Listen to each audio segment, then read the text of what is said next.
Hello and welcome back again to my YouTube channel, The Mommy Jaja Vlogs. For today's video, magbabahagi ako ng pampaswerte sa pera. Kung kayo ay nakakaranas ng palaging nauubos ang pera, palaging walang pera, kung magkaroon ka man ng pera, ang bilis nitong maubos o mawala, parang saglit lang.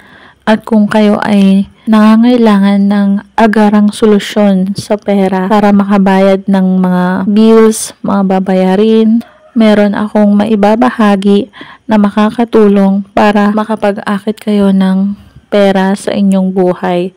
Magkaroon kayo ng mga unexpected na kaperahan. Kaya kung kayo ay mahilig sa mga pampaswerte, kung kayo ay panatiko, panoorin lamang ang video na aking ibabahagi. At kung hindi naman, humanap lamang kayo ng video na gusto nyo. Gagawin ang pampaswerteng ito kahit na anong araw o kahit na anong oras. Nangangailangan lamang tayo dito ng mga box na maliit.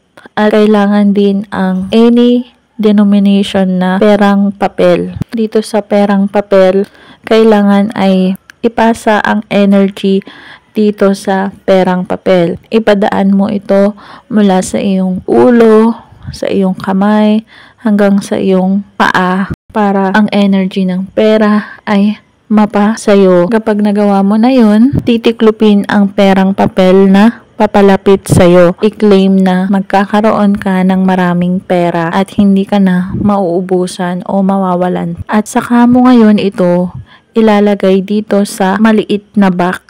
At pagkatapos ay kumuha ng asukal. Lalagyan ito ng asukal. Pupunuin ito hanggang makover ang perang papel. Dahil ang asukal ang magpapatamis at mag-a-attract ng mga unexpected na kaperahan. Magkaroon ng mga new opportunities para magkapera ka. Ma-attract nito ang swerte sa pera. At mangangailangan din tayo dito ng cinnamon powder. Kahit isang kutsara lang. Ilalagay dito sa box. At pagkatapos ay tatakpan. Pagkatapos mong matakpan ay huwag kalimutan na sabihin ang mga good intentions mo. Hawakan ang box ng dalawang palad mo at magsabi ka ng mga good intentions mo na magkakaroon ka na ng maraming pera, hindi ka na mauubusan o mawawalan pa, hindi ka na mamumroblema sa kaperahan, magiging masagana at puro swerte lamang ang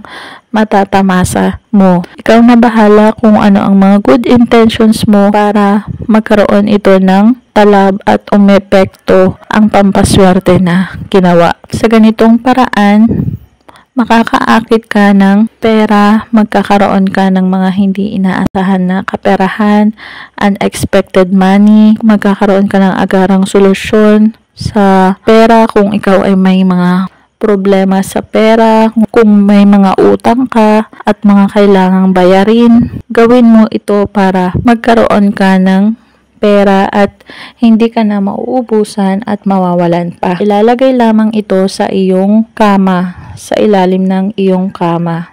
Hahayaan lamang ito ng 10 araw doon at mapapansin mo na ang gaan ng daloy ng pera sa iyong buhay. Bigla ka na lang magkakaroon ng pera, may magbibigay sa'yo. Suswertehin ka pagdating sa pera. Kaya kung hindi mo pa ito nasusubukan, ay huwag ka nang magpatumpik-tumpik pa na gawin at sundin ang pamamaraan ng pampaswerteng ito. Kung kumpleto ka naman sa sangkap, subukan at gawin ang mga ganitong pamamaraan ng pampaswerte sa pera. Tandaan na ang mga ganitong pamamaraan ay magsisilbing gabay at pampaswerte lamang. Tanging ang ating pagkilos, pagsisipag, pagtsatsaga, pagdiskarte, pagtatrabaho at lalong-lalo na ang manalangin ng taimtim sa Poong May Kapal ang siyang makakatulong sa atin para tayo ay umunlad, umasenso at magtagumpay sa ating buhay. Kung nagustuhan ang videong ito, mag-like at mag-subscribe na para maging updated sa mga next video na i-upload tungkol sa mga pampaswerteng bagay-bagay.